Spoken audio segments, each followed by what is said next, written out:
join me in welcoming Jim Stoffen and his team to the stage. Thank you very much, Jim. Thank you. And if you don't mind, we're actually going to do our presentation from the table. That way we can all talk to you, since we really are working as an integrated team. We've got one more panelist who'll be joining us. She's stuck behind an accident, I guess, on 66. Alana Taylor is the education lead for the Exploration Systems, Human Exploration, HEO, Human Exploration Mission Directorate. But along with me, Carolyn Knowles is Executive Officer for the Office of Education. Katrina Emery is the Education Director at the Dryden Space Flight Center and the University Research Center Project Manager. Tony Springer is the Head of Education for the Aeronautics Research Mission Directorate, and Nora Normandy is with our Office of Communications, and she serves as our communications liaison between the Education Coordinating Committee and the Communications Coordinating Committee, and also oversees public outreach and speakers bureau and all the other ways that we touch and interact with the general public. So what we'd like to do today is give you an update on the transformation that we've been requested to help guide for the education portfolio, taking it from the activities that we have previously funded across the agency and develop a new rubric and a new model that is reflective of the administration's priorities, new direction that we're receiving from the Office of Science, Technology, and Policies Committee on STEM Education, and direction from Leland Melvin, the Associate Administrator for Education. So each of us will take a different aspect of the transformation that we'd like to share with you, and then at the end we'll take questions if you have questions on the direction that we're headed or the efforts that we have underway. There we go. So as I mentioned, we'll each take a different section. I'll talk a little bit about the overview and the charge from Leland, and then Tony will talk about our vision and model and direction for governance. He's been the co-chair of that working group. The project quality rubric, Katrina has been co-chairing that effort to develop a rubric to evaluate the effectiveness of our work. The skills requirement for the new portfolio is what Carolyn will talk about, and she'll focus in on the types of skills and competencies that we believe will be necessary to execute the new work that we're undertaking. Alana, when she arrives, will talk about the diversity of the partners that we're looking to engage. And then finally, Nora will talk a little bit about the collaboration between the education and the communications and outreach communities. So our charge from the administrator and the Associate Administrator for Education was to completely transform the education portfolio by fiscal year 13. So we have, as of October 1st, the agency hopes to implement and execute a new education portfolio consistent with recommendations that have been received by the agency from the education design team, which the administrator stood up last year to review our program, and in alignment with the Committee on STEM's strategic plan. And that strategic plan will be released by the Office of Science, Technology, and Policy in the early part of the next year. The implementation of the design team recommendations are to design specifically to enhance the effectiveness and the efficiency of our education program. As you heard yesterday, these are going to be interesting, challenging budget times for us as the federal government continues to struggle with the deficit, and as all parts of the federal government are looking at ways to find efficiencies. STEM education is not immune to those efforts. And so across the board, regardless of whether funding is coming from a mission directorate, from the center, or from the Office of Education, we're all looking to find efficiencies, eliminate redundancy, and find greater ways to collaborate across those program lines to implement and achieve our education goals. Could you advance one slide for me? This doesn't seem to be. There we go. Last year, the administrator requested Leland to stand up an education design team, which would take a look at the education portfolio. We held close to 40 meetings. We met with external organizations, including Norm Augustine, who wrote Rising Above the Gathering Storm. We met with NOAA, with the National Science Foundation, with the Smithsonian Institution, Department of Energy. We met with Space Grant Consortia, grantees, and other stakeholders in NASA's education program to understand what we were doing, where were the leverage points, and where were the best practices that we had across the agency. Over the course of those meetings, we were able to distill out 6 key recommendations that were presented to the administrator that he adopted for driving the future of the education portfolio. First was to focus the education program on areas of greatest national need. And those areas of national need were identified for us through discussions with the Department of Education and the Office of Science and Technology Policy. In particular for NASA, the sweet spot that they identified for us to focus our efforts were in helping to enhance the professional development of educators working with middle school age students. That was a key area that they asked us to begin to focus our educator professional development down on, to take a look at ways that we could help strengthen middle school education across the nation. And so as we look at how we execute our education programs, that's an area that our mission directorates and our centers will begin to narrow their focus away from a broad K-12 type of professional development to helping to focus in on the pre-service and the in-service training of those middle school educators. For our higher education programs, focusing even greater on providing experiential opportunities for students. So finding more and more ways to engage students in authentic hands-on experiences. There was a recommendation that the Office of Education look to focus its funding efforts in the undergraduate level, and the mission directorates to focus a greater emphasis on the graduate level, the professional development of those future employees of the mission directorates and the Office of the Chief Technologist. So in developing an integrated portfolio, the Office of Education and the mission directorates will be working together to support that full spectrum of university education. Secondly, the second major strategic direction was to focus our education partnerships. When Alada gets here to talk about partnerships, there are hundreds of formal or informal partnerships that NASA has developed. Quite often, it's the first person who calls in the morning gets the partnership, and by the end of the day, when we run out of resources or assets, it may be the best idea that we've gotten all day, but we just don't have the capacity to execute. And each of the mission directorates, each of the centers, and the Office of Education have all independently been trying to develop partners that we believe will help support the education efforts of the agency. That has led to a diffusion of our capacity and an inability to try and truly leverage and maximize those strategic partners who can help us achieve this new vision. And so we are working to bring all of those partnerships into a strategy to take a look at where we have gaps in the education portfolio, and then to begin to reach out in a much more strategic and structured way to find partners to help us achieve our work. We began that this year with the release of an announcement of opportunity for unfunded partnerships. So now we're encouraging all interested parties in academia, in industry, or the nonprofit sector who are interested in unfunded collaborations with us to apply through that announcement of opportunity rather than simply calling up a project officer and seeing if they could get something to happen. And so that's the first step in starting to strategically manage those partnerships. And then the third area is to become much more involved in policy discussions at the national and the state level. We are, in some states, much more active with helping to drive state policy.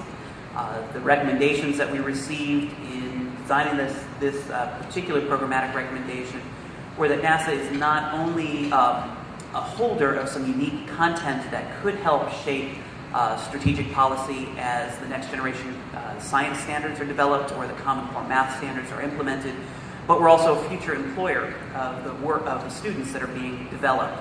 And so the school systems and universities need to have a better understanding of the future skills and competencies that our workforce needs in order to better equip those students to be productive in STEM fields. And so as we help to design those standards, we're sending out on detail a few of our scientists or engineers to help develop those common standards. We're beginning to work with our centers to get involved in state discussions on the future direction of how STEM education is played out in the nation. We also, we also presented to the Associate Administrator 3 operational or organizational recommendations to help further refine the way the agency works. Firstly was to establish a structure for the Office of Education Centers and Mission Directorates to implement a strategically integrated portfolio. Right now, we do a lot of coordination after the fact. So each year we take a look at the totality of the portfolio, what each mission directorate or each center had funded, and put it together and take a look at the effects that we had.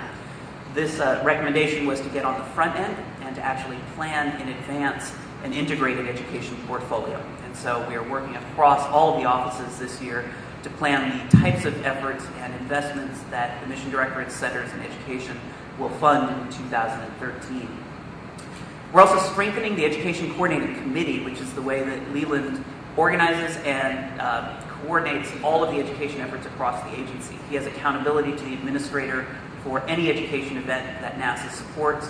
And so we are changing our charter from a coordinating committee to an education council that actually has governance and oversight of the entire education portfolio. And Tony will talk a bit more about that. And then finally, finding greater ways to improve communications that inspire learners. We have two major areas within NASA, the education community and the outreach community. We work in parallel, oftentimes working at crossroads with each other. And so this is an attempt to bring both of those communities together with a single effort on achieving NASA's strategic goals. And so Nora will talk a little bit about how we're working to bring those two communities into alignment. To execute that work, we developed 6 organizing working groups that have well over 100 civil servants, contractors, and other partners who are providing information in and feeding it up through the chairs to develop this new direction. And so, as I've mentioned, the 4 colleagues that are on the panel here are chairs of several of those committees, and they'll talk a little bit more about their work. The working group charters have all been identified, and each of those groups are working on a specific aspect. I help coordinate and integrate all of that work to come together into a single strategy, and that strategy is coming to a final consolidation next week when the Education Coordinating Council meets under its council charter for the first time to take a look at the work that these 6 working groups have been doing and to develop a strategy to get us to the end of March. And by the end of March is when Leland has asked us to have a new education portfolio in place, strategies for new solicitations, so that we have the spring and summer in order to execute and be ready to operationalize a new portfolio in October. So for those of you who are here from our centers or from our mission directorates, it will be a very heavy, intensive period of work during the spring and summer, getting ready to execute an entire new slate of activities in the fall. The group has been working diligently for coming up on a year now, getting organizational materials in place, establishing charters for each of the working groups. They have started to meet on a regular basis. We report monthly to the Education Coordinating Committee on the work that we've been doing. Next week, we will identify a small group of people to actually help us start writing new project plans and solicitations. And they'll be working with the Education Coordinating Committee to take the information that these hundreds of people who've been working on our working groups to date have distilled down and put it into practice for the mission directorates, the centers, and the Office of Education. So in getting ready to execute a new portfolio, there were some parameters that we were given by Leland to execute. The first one was he placed the Office of Education on a zero-based budget for 2012. In essence, what that means was he zeroed out all education programs that the Office of Education funds this year and directed the project managers to work with our program directors at headquarters to identify what it would take to transition their projects into a new education portfolio. In zeroing out the budgets, he did make some he did give us some guidelines. He allowed us to continue to renew any student scholarships or fellowships that were in the middle of an award. So for our GSE students, our graduate students who receive a 3-year award, they will continue to receive their funding. For our MUST scholars, they would continue to receive their multi-year funding. but we would not be bringing in this year any new students into our education programs in 2012. So we are not bringing in a new cohort into the GSE project or into the USRP project from the Office of Education. Our centers and our mission directorates still do have their internship programs that they'll be offering this summer, and all of those will be recruited through the OSSE process, which is what we're continuing to discuss over the course of several days that are here. Our hope is that by the summer we will have a rough new solicitation ready, working with Diane, Carl, and Mabel to announce new solicitation or new opportunities for students to participate in Office of Education funded internships and fellowships in the 2013 academic year. All grants, cooperative agreements, and contracts were also put on hold. And so each of those cooperative agreements and grants had to be reviewed back at headquarters before project managers are allowed to continue funding those programs. We are in the process of reviewing all of that data, and Leland intends to make decisions and to work with the center education directors and the Office of Education staff next week to identify which projects he's recommending for continuation in 2012, which activities he's directing to be sunset in 2012, and which activities he's directing to be sunset immediately. And so we'll be making those decisions over the next few weeks as well.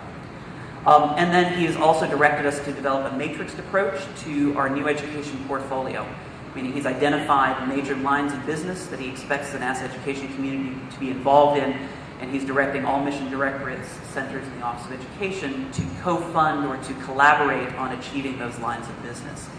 So we will no longer be independently developing our own education portfolios for each of the mission directorates in the Office of Education. There'll be a single portfolio that all of us will plan in advance, and all of us will work collaboratively to identify how the funding will be implemented. Our new focus will be on learners, educators, and the institutions that reflect the diversity of the nation. So our previous education construct was focused in on K-12 students, informal education, and higher education students. And as we have executed that portfolio over the last several years, it's become more and more apparent that learning takes place everywhere and anywhere. And it really didn't matter whether it was a 12-year-old student who was sitting in a classroom or a 12-year-old student that was engaged in a program at the St. Louis Science Center. There was learning taking place.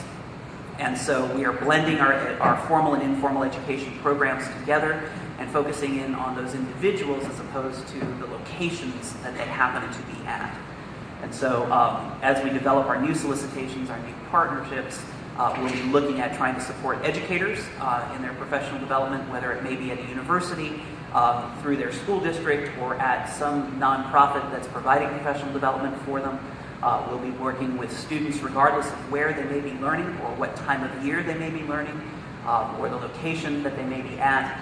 And then we'll be looking at the broad types of institutions that help us achieve our mission, whether it is universities, nonprofits, or academia, school districts.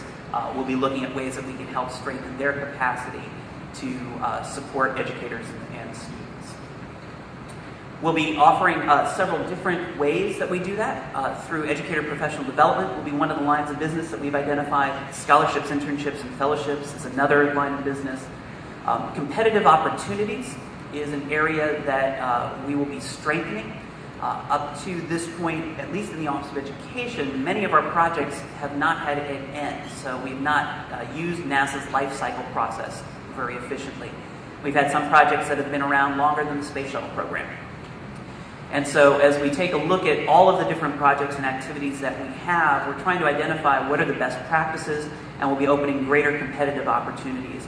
If you've taken a look over the last 3 years at the way Congress has allocated NASA's education budgets, you will see increased emphasis on competitive opportunities. We've had, since 2006, language written into the appropriations bills that direct NASA to stand up a competitive opportunity for K-12 students, a competitive opportunity for museums and science centers. And so we'll be building a broader competitive program out of the funding that we request from Congress. And then finally, innovative pilot opportunities is an area that NASA will place a greater emphasis on. We have, again, established and run projects that have had a very long life cycle. And in limited budgets, where we're actually in times of shrinking budgets, in order for us to innovate and try and find new ways of doing business, we're going to be we'll be much more deliberative in trying to identify pilot projects that might be ready to either scale up and be taken on by somebody to take to a nationwide level, or new ways that that folks can use NASA's unique content to drive STEM education. And so we'll be freeing up portions of our education resources by shutting down some of our previous projects in order to build out a small amount of money to focus on innovative pilot opportunities that will be competitively awarded, and eventually looking for new models that may be able to spin off. Summer of Innovation was an example of a pilot project that we worked with the Office of Management and Budget. It was identified and funded as a 3-year pilot. 2012 is the last year of that pilot, and so we'll begin the analysis this year to determine whether there were aspects within Summer of Innovation that might be worth future competitive awards, or whether it's time to open up a new solicitation to seek the next idea for how NASA should interact with a large number of students. And now let me turn it over to Tony and then to each of my colleagues in turn to talk a little bit about how we're setting up the construct and the organization for making some of these changes. Tony? All right. Thank you, and good morning. Sorry, I have a cold or something. Bob Gabriel couldn't be here. He's the co-chair with myself for the Vision and Oversight team. As with our team name, we were tasked with a vision. What will be the new vision for NASA education? If you don't know where you're going, how can you follow the path to get there? So you would think one sentence shouldn't be that hard to develop, but a vision statement was a very difficult process, especially when you have an organization as diverse as NASA, and you want to be inclusive and make sure that everyone is included in it.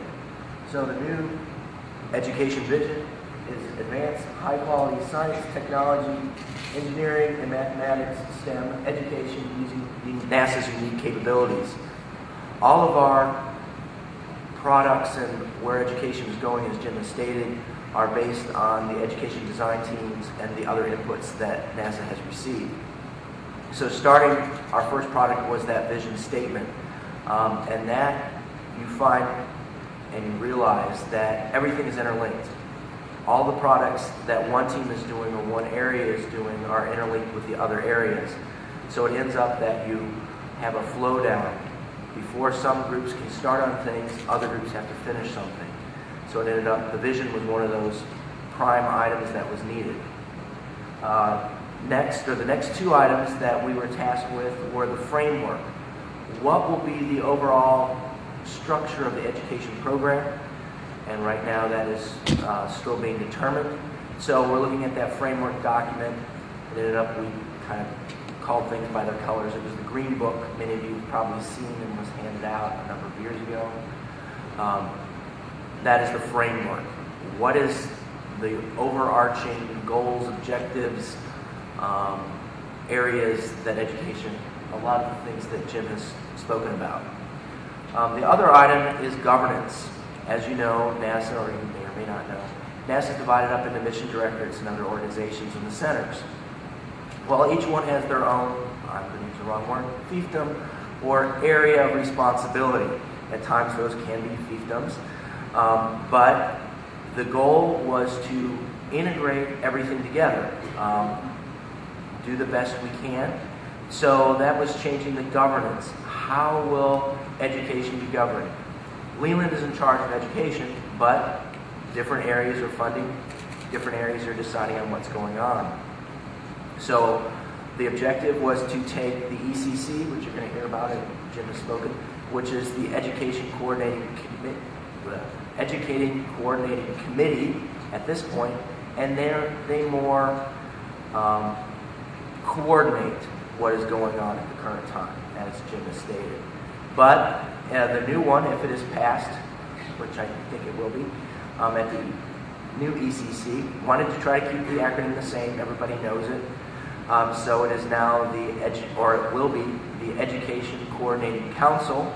With that council, it will now govern the NASA education activities. So it will have a greater say in what is done. As with some of the previous statements, there was a lot of discussion over funding and who's going to control the money, and that stays with the organizations that are putting that money up. But everything will be integrated and coordinated together, and the decisions will be made at the ECC level for what NASA's education portfolio is. It will actually be a much better item because everything will be integrated, and hopefully one hand will know what the other hand is doing and make things more seamless. Because from you, you don't care which organization is doing something, you just want to know what scholarships or internships or design competitions are being done.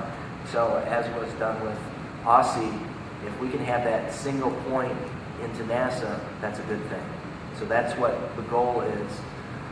So we're kind of the Vision and Oversight Group was the overarching what is needed and how do we put everything together. And then it's now going to the other groups. So vision was completed. Governance model is there awaiting approval. The framework is still being worked. We found out we needed inputs from everybody. So we're gathering all those inputs as best we can and putting those together so the draft is in the works.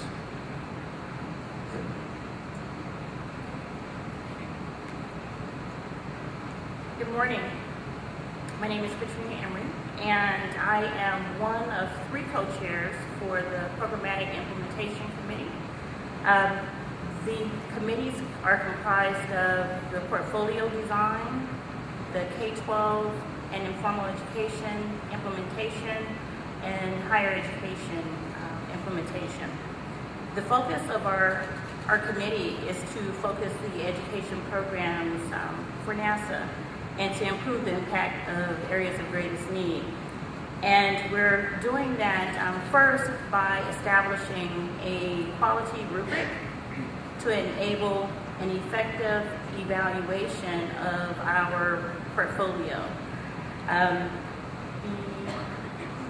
methodology, the approach that we have used is to inventory all of the existing programs in our education portfolio. There were 77 that were included in the Office of Education Performance Measurement System. And of those programs, we took a sampling of the projects to evaluate the effectiveness of the rubric. So we first wanted to validate that this is an effective rubric for to evaluate our programs. So of the 16 projects that were in that system, 12 responded with information that would allow us to successfully look at, whether or not the program was evaluatable, scalable, if it included diversity. These are some of the elements that were included in that rubric. The projects were selected by the following factors. The first is they must have a minimum funding of $300,000 and a minimum of 3 years of historical data. And so we didn't want projects that went beyond 2008 because these are really the programs that were current in our portfolio. And we wanted to have at least 5 projects from each of the NASA education outcomes. After we completed the evaluation, we determined that there was a need to not only look at the structure of the project, so we really had a 3-tiered approach. We need to look at the structure, we need to look at the quality of the program, the outcomes of the program, and we also need to take a look at whether or not these projects are aligned with the new vision of education.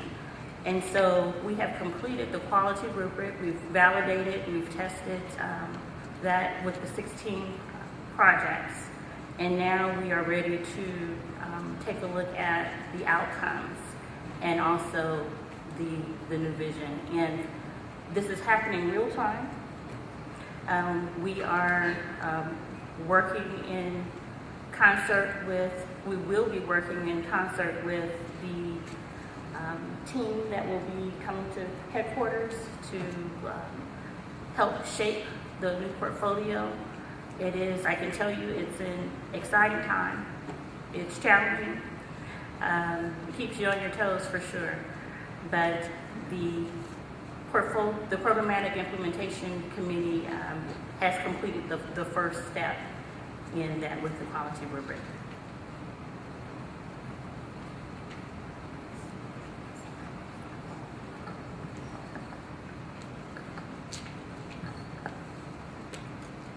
Good morning, everyone. I'm Carolyn Knowles, and as was already said, I'm Executive Officer to our Associate Administrator for Education, and I've been working with the Staff Development Working Group, and as a part of that group, Dr. Mabel Matthews and Katrina Farrell from Goddard, as well as Lori Sykes from our headquarters HR office has been working with us. And most of the work of the Staff Development Working Group has to be completed once the portfolio has been defined, so a lot of our work is yet to come. But so far, recommendation 4.2 from the Education Design Team report says that the NASA Office of Education should review its headquarters organization and adjust roles, responsibilities, skills, and structure to accommodate new initiatives and recommendations. So in that regard, what you see before you is a copy of a draft functional organizational chart, and I stress draft. It is very drafty, and what the working group did was we got with the AA, Leland, and the deputy, Jim, just to kind of find out the direction that we sort of thought we wanted to go as far as functions were concerned. So this is just some functions that we've identified. They're located in 3 boxes, and in these 3 boxes, you see that the first box primarily deals with the executive leadership function, and that's where the AA for education would reside, as well as the deputy AA. You would have the executive officer function, the secretary to the AA function, as well as 3 additional functions of the chair of the education coordinating committee, which is a function of the AA for education. And we have in this box a senior advisor who's responsible for the function of change management, of helping with getting the restructured portfolio basically put together and socializing that portfolio. We also have the function for a senior policy advisor who would be responsible for the function of ensuring that we're in sync with national policy as well as agency policy and all of the different policies that we need to be aware of. As you come down to the other 2 boxes, you see one box that focuses on the integration office, and that particular office deals with pulling all of the functions together that deal with STEM education, aerospace research and career development, and portfolio analysis. And as you can see with the restructured proposed portfolio, our formal and informal education functions, as well as those of New Rep and our innovative pilot projects would fall in this particular area. So people with skill sets that would particularly help us with program and project management would also fall in this area. As far as the aerospace research and career development, that's where our space grant function and EPSCoR function would fall. And for the portfolio analysis, of course, you need people that have skill sets dealing with being able to analyze the portfolio, being able to just look at things and come to conclusions once they've evaluated them. Over in the next box, we have the Planning, Policy, and Evaluation Office, which is a cross-cutting function, and it deals with the things that primarily cover everything in the office. We have the budgeting, planning, and execution function, which is in that particular area, as well as things associated with contract management and procurement, things dealing with policy and planning. Whenever we have all of these congressional inquiries, GAO audits, and things of that nature that come into play, that function would fall in that box. Here you can also see the newly established Infrastructure Division, and at this Education Stakeholders Summit, you've been finding out quite a bit about the functions associated with this particular division, particularly that of evaluation, that of communication, that of the one-stop shopping, as well as our Office of Education Performance Measurement. So as you can see, these are some of the skill sets that we think are associated with the proposed direction. And what we did in the realm of including everybody and in the sense of openness and transparency, the Staff Development Working Group sent out, well, first of all, as the executive officer, I do have access to the electronic position description system. So I was able to access that system, pull everybody's position description within the headquarters Office of Education. And we started with headquarters. And what we did was we sent these PDs, position descriptions, out to every headquarters NASA civil servant. We had them to look at their PDs to identify how their particular skill sets could support the functions that were identified in that organizational chart. So we wanted to make sure that we got their feedback as to how what they currently did could fit into where we were going, and it was also an opportunity to say, I've got some additional skill sets that I'd like you to know about, so that if you can utilize these skill sets as you go forward, then I would be willing to do those things too. And we got feedback from 100% of the people who basically said that they do have skill sets that can help us go into the direction that we would like to go. We also asked everybody to look at the new vision statement and let us know how their skill set could support that vision statement. So nobody can say that they don't know what the vision is, that they don't know what the direction is. It may be drafty, but you were a part of that draft. So we gave you the opportunity to provide feedback. So in the spirit of openness, of inclusiveness, we tried to ensure that everybody was involved. So those are the things that the Staff Development Working Group has been working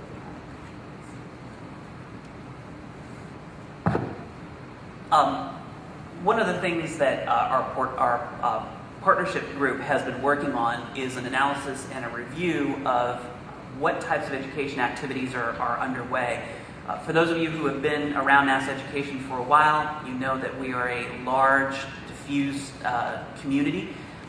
And we have multiple funding sources, but there are many other organizations and partners who collaborate with us who have like-minded goals and are working with us to help improve STEM education. We did a review across the agency and identified 379 ongoing agreements that are education-focused throughout NASA education. About half of those are in the forms of contracts, grants, or cooperative agreements, and the other half have been set up through unfunded collaborations, informal agreements, commitments that have been made between center directors and members of Congress, or Space Act agreements, actual formal partnership agreements that have been established between the agency and another organization. A little over half of those total 379 agreements are focused in on educator professional development.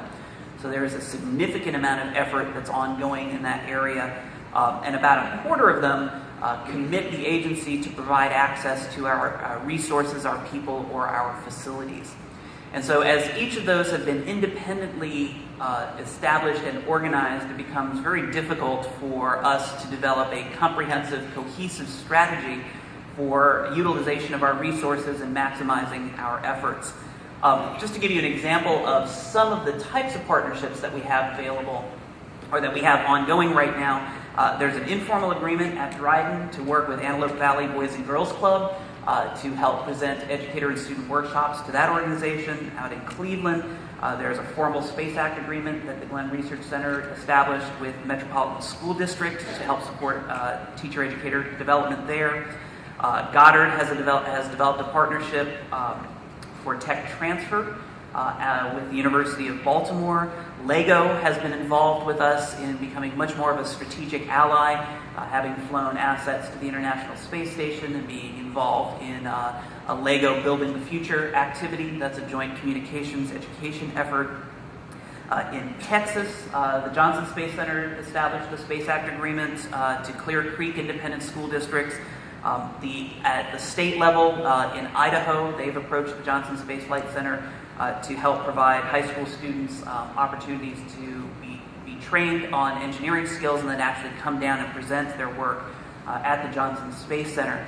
All of these are really good opportunities, but they haven't been strategically aligned and designed to identify which are the best areas to focus our time and attention. All of you, in one way or another, I'm sure, have partnerships either at your home organization or you help facilitate a partnership. Partnerships take a lot of work if they're going to be done right.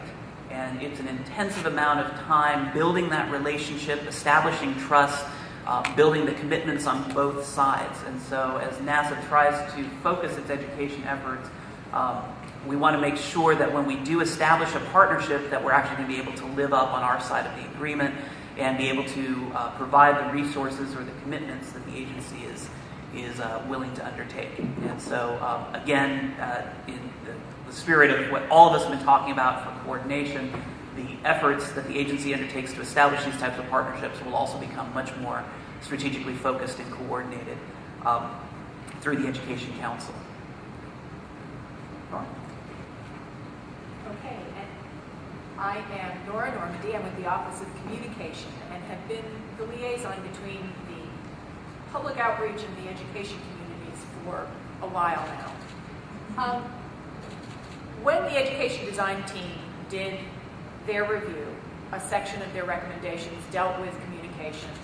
And basically, overarching, it was just how do we do it better? How do we communicate what the education office is doing? How do we do it more effectively? They had 4 areas that they specifically talked about: increasing the capacity of the Office of Communication to do the job, recognizing sometimes the resources are a challenge for that group. Encourage more employee participation in education and outreach, since our people are probably one of our biggest assets. I defy you to find somebody at NASA who is not adamant and enthusiastic about what he or she does and the importance of it to the agency and the nation. But to harness that enthusiasm is often the challenge. They asked, well, they were being kind in recommending that the focus of the CCC charter be changed. You guys have heard a number of times this morning a reference to the Education Coordinating Committee, which has been in this existence, about 5 years? Well, a couple years ago, definitely a few years behind education, the Communication Group also created a CCC, the Communications Coordinating Committee. And expanding that charter, they were encouraging, the design team was encouraging communication to also take kind of more of a governance role in, if you get to the continuum from education to media, if you will, you come to a point where there's a line between education and outreach, which is, when does it quit being informal education and become public outreach? It's a gray line at best. It moves constantly.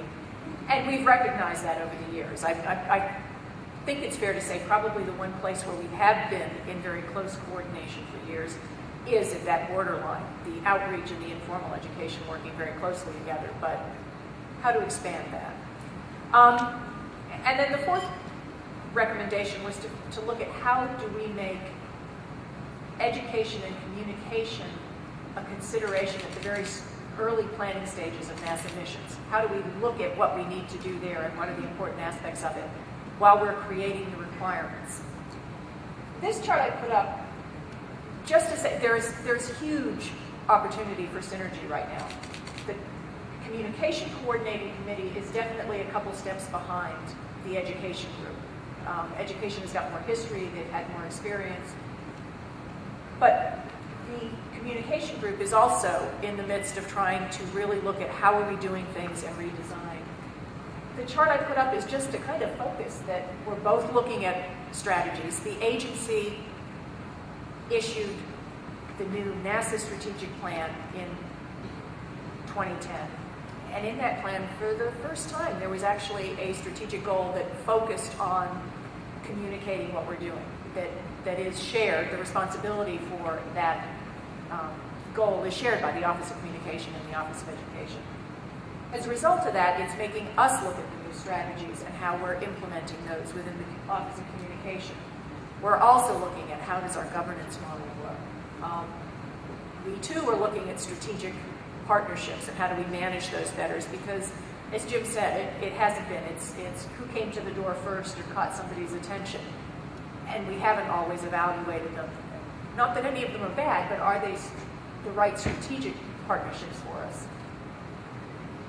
We too are, and this is something that we are just establishing. We have not had one before, but we're trying to figure out how do we establish a portfolio of projects. And how do we do that? We're also looking at, in the vein of kind of the one-stop shopping, there's also that, and how do people find out about it? Trying to create a database that portfolio contains those activities and those opportunities, so when somebody's interested, they have a way to get into it and to find them.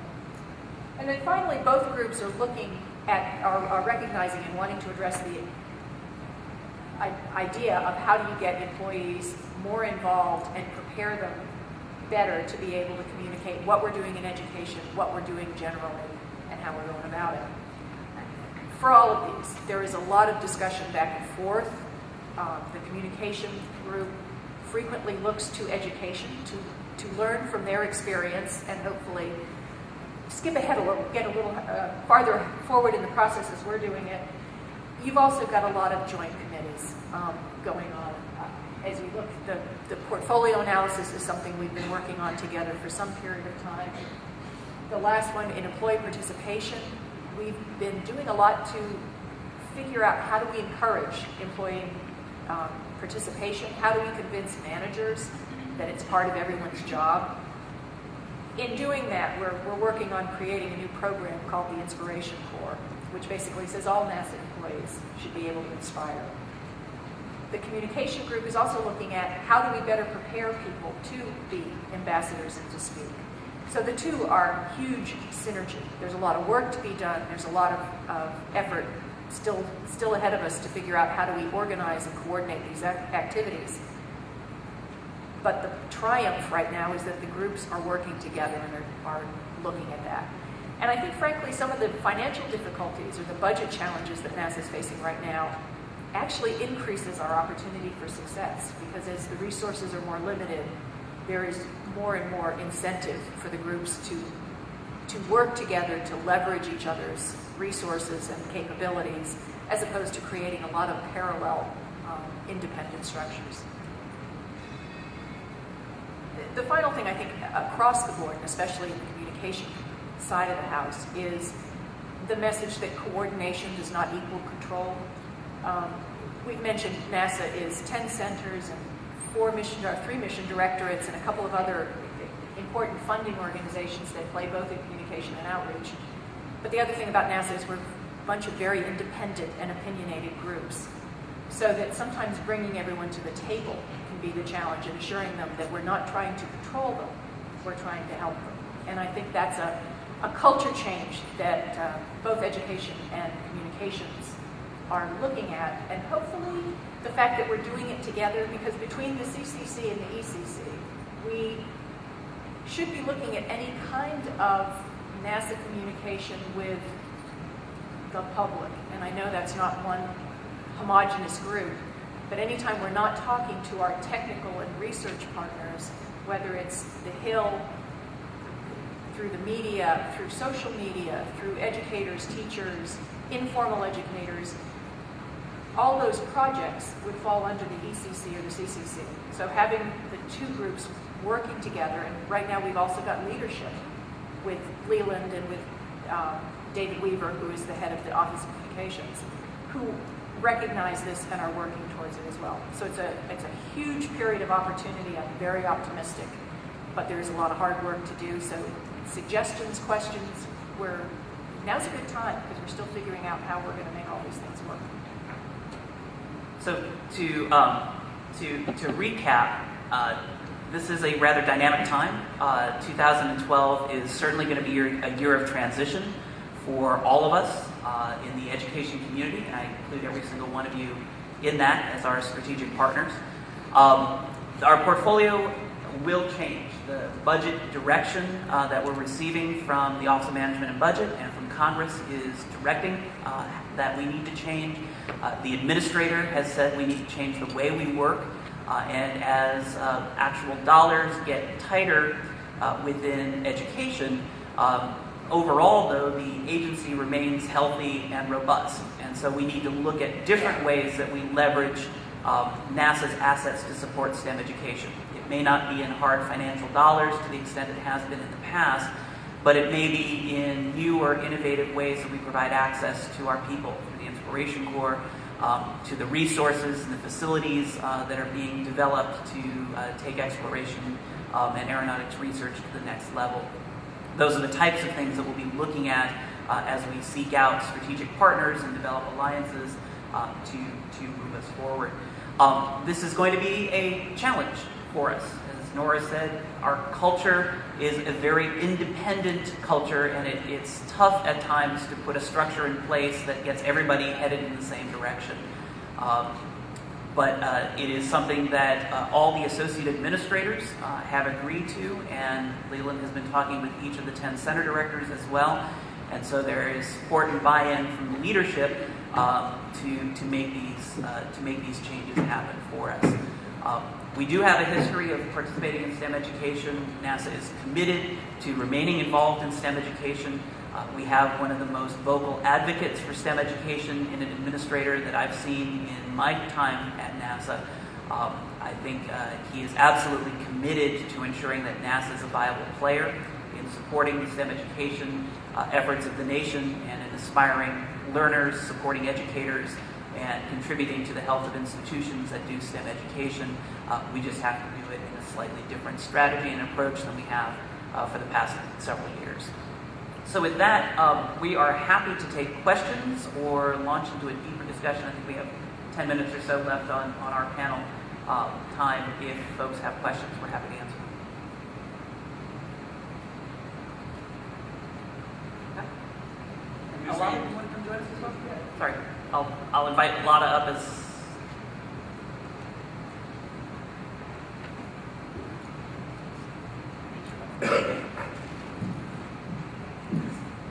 Is the evaluation rubric that Katrina talked about available for us to look at and use in planning future projects?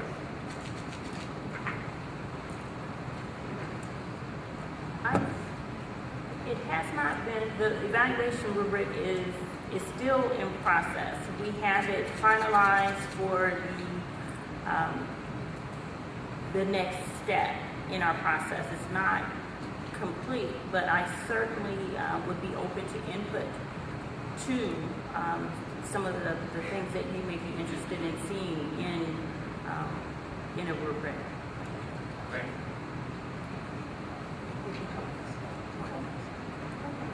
We Jim just shared that he doesn't see a problem with sharing that, so we can send that out and receive feedback from that. And I also wanted to share with you that we worked with Booz Allen Hamilton. I didn't mention that initially, and I wanted to make sure that I give them credit for working very closely with us. It would not have been possible without the work of Booz Allen Hamilton.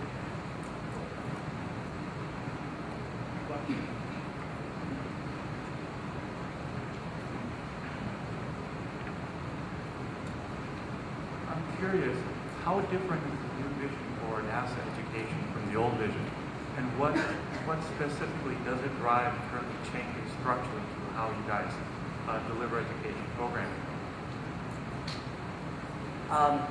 So let's see. Across the federal government, there was a data call that the Office of Science and Technology Policy put out, looking to try and understand what the federal government is investing in for education. NASA had 192 different education projects that we had to report to the Office of Management and Budget. We had 14 different internship programs that each have their own organizational structure, their own application process, their own way of recruiting for students, their own administrative support underlying those internships. There was a great deal of inefficiency that's identified, that has been identified in how we approach our programs. The 357 partnerships that Alada identified, nearly half of them are supporting educator professional development. Each one, again, has its own complete strategy and approach for picking content, identifying what we're going to be doing, how we're going to be doing it, what they believe is the best practice. And so part of our strategy to try and bring all these together is to find the efficiencies and the commonalities where we can reduce redundancy and put those resources back into actually working with students or engaging our partners or opening up new competitions. If we can reduce some of the underlying infrastructure costs, for example, what Dr. Matthews has been doing with the OSSI project, that will help hopefully free up some resources there for us to do work differently. It also is going to require us, as we take a look at internships and fellowships, for all of the mission directorates in the Office of Education and the centers to work together to plan what types of internships we're going to be having out there so that we're not tripping over each other trying to find mentors. We're not opening up scholarships or internship programs that have different levels of stipends for students. That's been another challenge for us. You have all the students at a center, they're sitting around the table, one's getting X dollars, another one's getting Y dollars. They have fundamentally the same responsibilities. It just happened to be that the Y dollar person got funds from a richer mission directorate than the other. And so we're trying to find some commonalities and efficiencies there. So those are just some examples.